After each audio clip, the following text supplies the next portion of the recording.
Hi, Cooper community. My name is Miss Colleen Evans, and I am the Dean of Students at Cooper Middle School. We are going to jump right in to a presentation that was shared this past Tuesday during our COBRA Community Circle event. And the focus this month was on bullying prevention. Just a quick recap that our COBRA Circle is a once a month informational meeting to build partnerships between families and the school. And so we pick various topics and current issues to both better support our students at home, but also at school. So last month, we really focused a lot about the Cooper Middle School behavior framework and that we break it into three separate circles of our traditional consequences, our restorative justice practices, and then what we call COBRA, which is our positive incentive program focusing on school connectedness. And really, instead of three separate circles, at Cooper, we like to look at it more like this, where they are intertwined all together continuously throughout the year. And one last thing that we touched upon last month was really delving into restorative practices in these four different components of respect, accountability, empathy, and healing. But for this presentation, we're going to look specifically at bullying. And so our agenda is outlined here on this slide. We're going to start with the district's definition of bullying, look at some research and data, and then I want to go into the investigation process that we use here in the district, along with a case study example, and then lastly, how can we partner together to prevent bullying? So let's go right into the definition that District 21 has adopted for bullying. We define it as ongoing and deliberate misuse of power in relationships through repeated verbal, physical, and or social targeted behavior that intends physical, social, and or psychological harm. And this is taken right from the National Center Against Bullying. Given that definition, we kind of break it into three different components. Either they can be verbal assaults, bullying could look more social or peer oriented, and then, of course, what is more widely known is the physical aspect.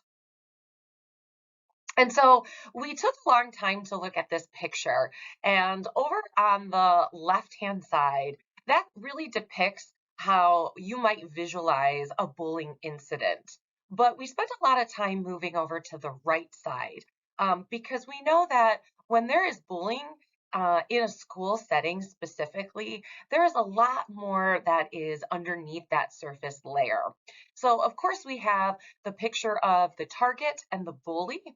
But around that, especially in a middle school setting, we also have a couple other components, like up at the top are reinforcers. Those are students who are kind of pressuring maybe the bully or the target to fight back, whether it be verbal or physical. And like to call that like the pot stirring, that pressurized feeling that our peers are really starting to see, especially in the adolescent stage. We also have the assistant. So the person who's not maybe directly doing the bullying, but is definitely helping and perpetuating that act. Then we have two others, one that's not labeled, but you can see the student who is yawning off to the left-hand side. And there's a couple of reasons we put that picture in there is one, that student just might be completely complicit and not even noticing due to their own circumstances. They have their own thoughts and feelings going on. And so they're just really kind of pushing that bullying incident off to the side. But another is that they could be yawning because they have become so accustomed to either being bullied themselves or being in that environment that they really don't think anything of it. And then lastly, we have the outsiders here, the two female students down at the bottom with the eyes are kind of popping out. And so we can depict that also in a couple different ways of students who have never seen this or experienced it. And so they're just completely shocked and they don't know what to do. And in that instance, you might see more of like a bystander where the student notices it and kind of walks away, maybe out of fear or shock. But we really try to turn that more into using the word upstander, is if you see something, say something. Um, and so just a little different way of visualizing bullying. A couple of things bullying is not that I think is really important to touch upon is often the word bullying gets thrown around a lot in school systems. And there are often times that there are just these single episodes of social rejection or dislike among students. That does not constitute as bullying. And while these are important and we address them, we do not categorize it as that ongoing, repeated misuse of power.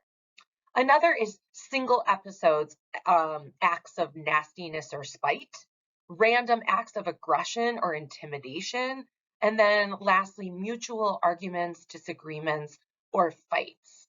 Again, these are all really important and they need to be addressed, but we would not label it specific to bullying in District 21. Okay, so let's go into just a little bit of research and data. Um, in the 1990s, the zero tolerance policy law was really something that dominated school systems, and it became widely adopted in schools as more of a philosophy to mandate this application of predetermined consequences. And so if you were part of the school system in the 1990s, that term might be very familiar to you. However, there was a lot of abundant controversy created in schools and communities around that implementation of zero tolerance. And so here's just a brief case study that was reported in 2001 that an adolescent was actually expelled for violating school rules by talking to his mom on a cell phone while at school. And his mother was on deployment as a soldier in Iraq and had not spoken to her in 30 days. And so very clearly in this scenario, one would think, well, why would a student be actually expelled? That seems so harsh of a consequence. But that really was a result of that zero tolerance policy versus a more case by case basis for student discipline. And so since then, districts have really moved past zero tolerance policies and practices and really getting more to the heart of the issue.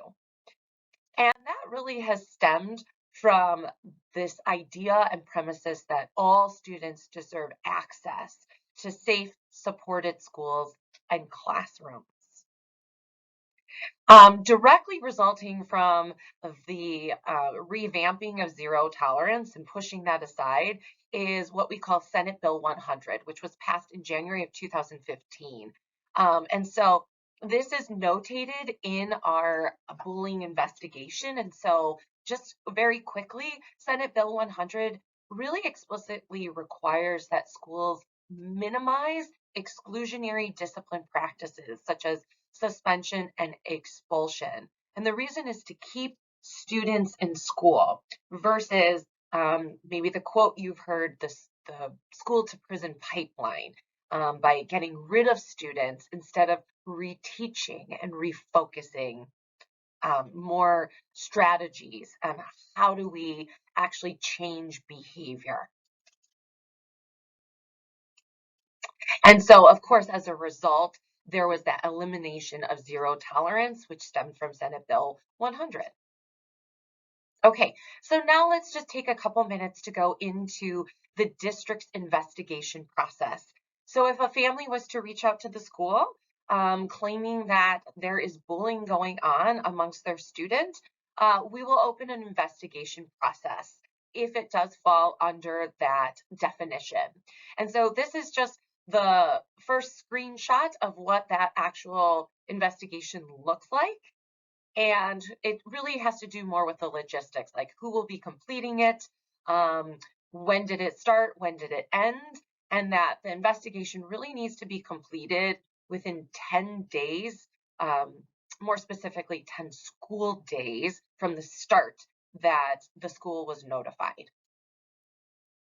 So one thing that you would receive as a parent or family member is this preliminary parent form. Again, it just goes kind of through the procedures and the details. And so you would receive that via email.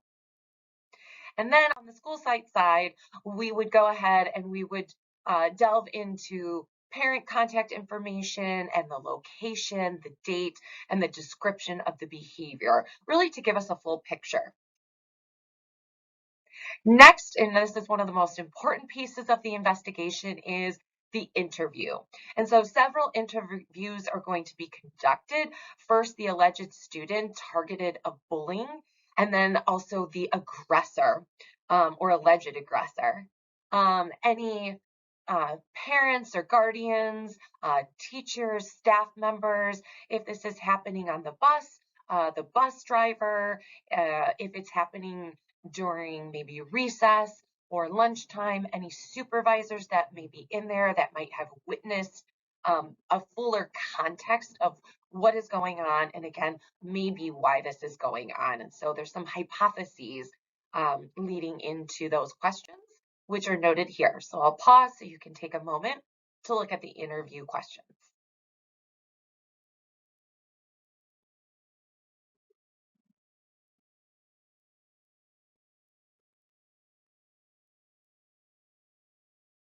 And I want to draw your attention to question number 11. One important question we ask students is, what will help make you feel safe? And that is a really huge piece of our determination results. So we kind of take it from the student's language of, are they feeling unsafe and what will make them feel better, and build a plan around that. And so after the interviews are completed, a determination of if this is going to be constituted as bullying or not will be determined. And then whether the investigation concludes as bullying or not bullying, there is a response plan always put into place. And these are some of the ideas of the response plan that could be noted. So I'll just draw your attention to some.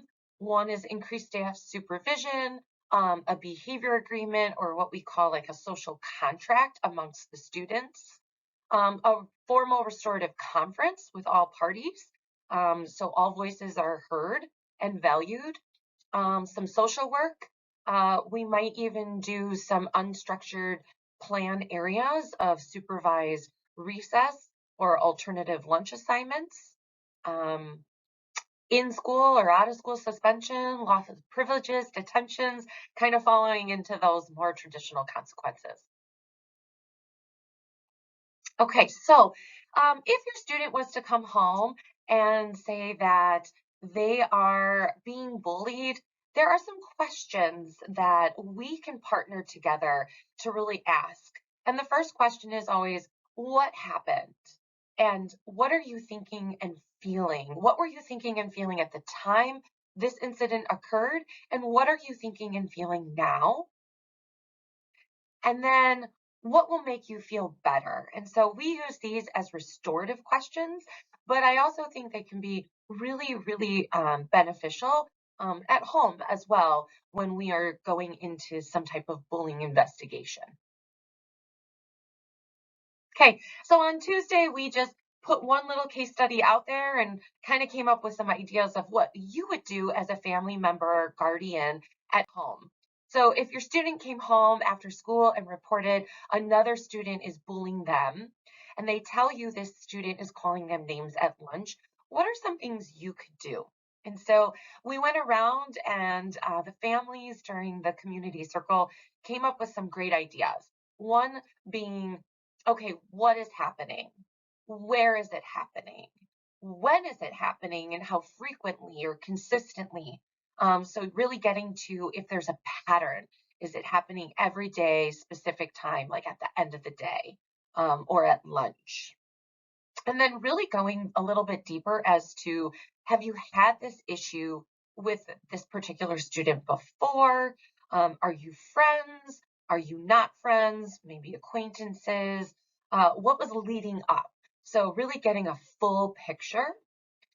And then, of course, how can we partner in a scenario like this or any other scenario is, one, really speaking to your student about their concerns and getting as much information as possible. It's really important that we stick to the facts and not the opinions. Although the opinions are important and they are usually charged by emotion, we really need the facts of the where and when and who. If you do consider, after speaking with your student, that bullying is occurring, please contact your school's principal, assistant principal, and or dean of students immediately. We need to know about these occurrences so we can help and we can partner and support. And then lastly, give all that valuable information and relay those facts to us. That will only speed up this investigation process. So I would like to cordially invite you. Like I said at the beginning of this presentation, we are holding monthly Cooper Community Circle meetings. Our next meeting will be on Monday, November 7th, due to no school on the 8th because of elections. And our focus this month in November will be a presentation brought forth by Omni Youth Services on what is therapy and how is it helpful and what are some resources we have here directly in our community. So I would love to see you. Thank you so much for taking time out of your busy schedules to listen to this presentation. And as always, if you have any questions or concerns, please do not hesitate to reach out to me directly. Thank you so much.